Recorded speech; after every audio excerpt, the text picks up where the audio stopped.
John Dalton नामक वैज्ञानिक ने अपने डाल्टन के परमाणु सिद्धांत यानी कि डाल्टन एटॉमिक थ्योरी में कहा था कि परमाणु अविभाजित सूक्ष्म कण होते हैं। लेकिन 1886 में ई गोल्डस्टीन ने कैथोड किरणों की खोज की और इनसे ही प्रोटॉन नामक कणों के बारे में पता लगा था। उन्होंने यह भी बताया कि प्रोटॉन का द्रव्यमान इलेक्ट्रॉन के द्रव्यमान से 2000 गुना ज्यादा होता है। 19वीं शताब्दी में जे टॉमसन ने कैथोड ट्यूब में कई प्रयोग किए और यह देखा कि ट्यूब में कण ट्यूब के धनात्मक सिरे की ओर चलते हैं। इसका मतलब है कि कण आवश्यक तौर पर ही ऋण आवेशित होंगे। टॉमसन ने इन कणों को इलेक्ट्रॉन का नाम दिया, जिनका द्रव्यमान प्रोटॉन के मुकाबले लगभग नगण्य था। इन सभी प्रयोगों से वैज्ञानिकों ने यह माना कि परमाणु में प्रोटॉन और इलेक्ट्रॉन होते हैं, लेकिन इस प्रश्न का उत्तर ढूंढना शेष था कि प्रोटॉन और इलेक्ट्रॉन परमाणु में किस प्रकार व्यवस्थित होते हैं। इस उत्तर को ढूंढने के लिए कई कोशिशें की गई, जिनके बारे में हम आगे पढ़ेंगे। बच्चों, अब हम टॉमसन परमाणु मॉडल के बारे में जानेंगे। जे टॉमसन ने परमाणुओं की संरचना के साथ संबंधित एक मॉडल तैयार किया, जो क्रिसमस केक की तरह था। इसके अनुसार परमाणु एक धनावेशित गोला था, जिसमें इलेक्ट्रॉन क्रिसमस केक में लगे सूखे मेवों की तरह थे।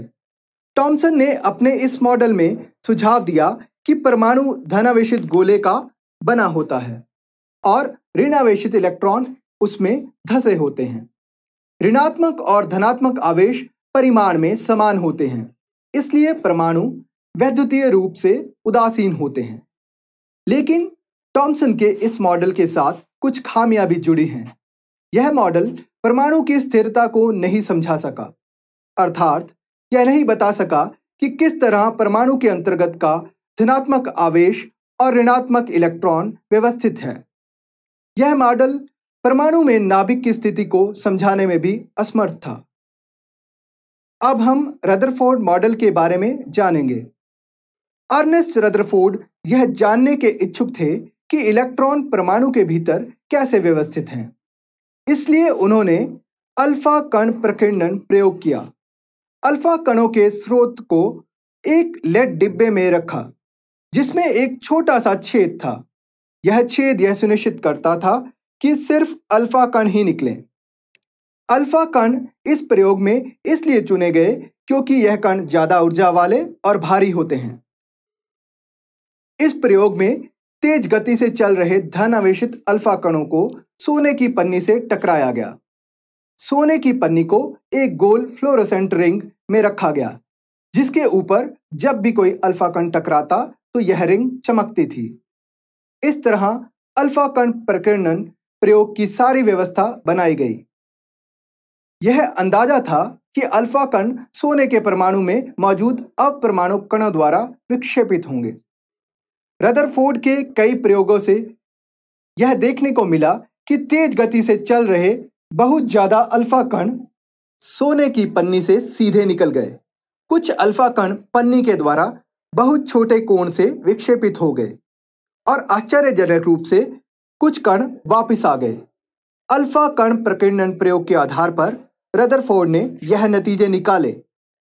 परमाणु के अंदर का अधिकतर भाग खाली है, क्योंकि अधिकतर अल्फा कण बिना विक्षेपित हुए सोने की पन्नी से सीधे बाहर निकल गए। बहुत कम अल्फा कण अपने मार्ग से विक्षेपित होते हैं, जिससे यह ज्ञात होता है कि परमाणु में धनावेशित भाग बहुत कम है। बहुत कम अल्फा कण 180 डिग्री पर विक्षेपित हुए थे, जिससे यह संकेत मिलता है कि सोने के परमाणु का पूर्ण धनावेशित भाग और द्रव्यमान परमाणु के भीतर बहुत कम आयतन में सीमित है। ये धनावेशित कण सीधे ही इस कम आयतन वाले धनावेशित भाग से टकराए।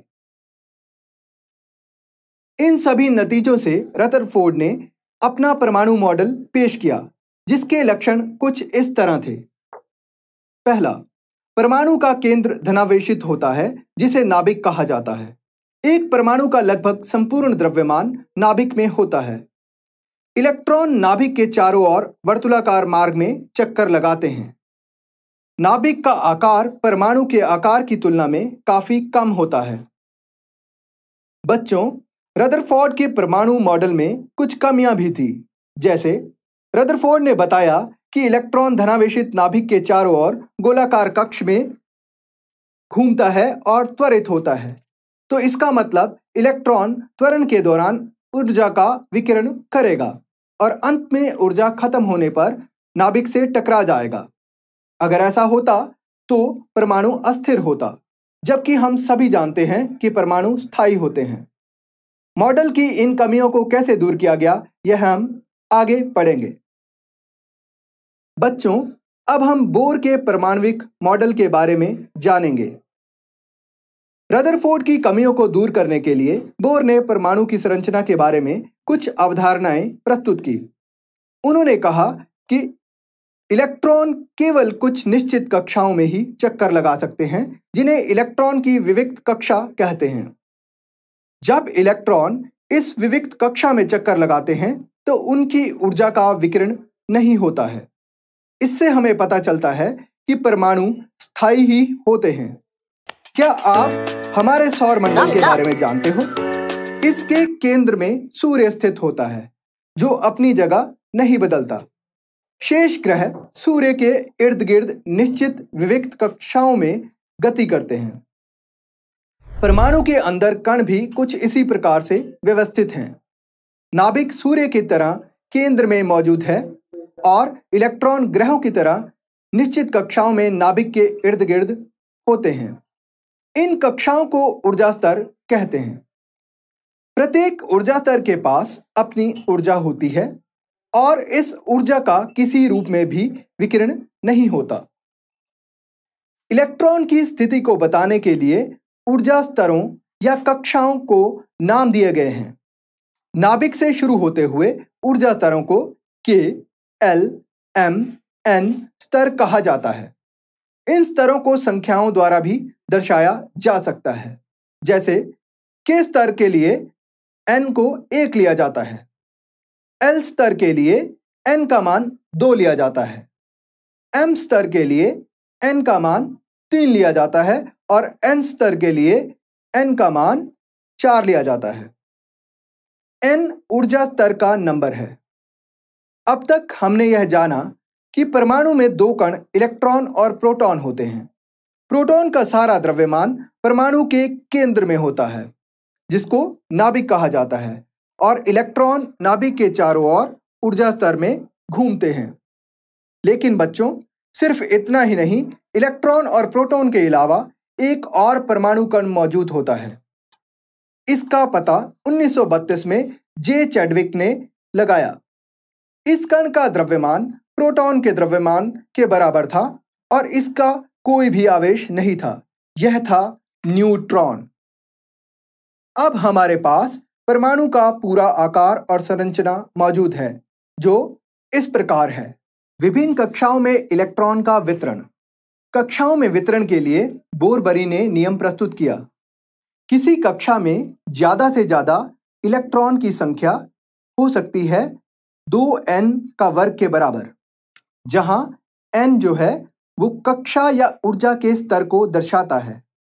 जैसे K कक्ष के लिए n का मान 1 है, तो K में ज्यादा से ज्यादा इलेक्ट्रॉनों की संख्या हो सकती है 2 गुणा में 1 का वर्ग बराबर होता है 2 इलेक्ट्रॉन।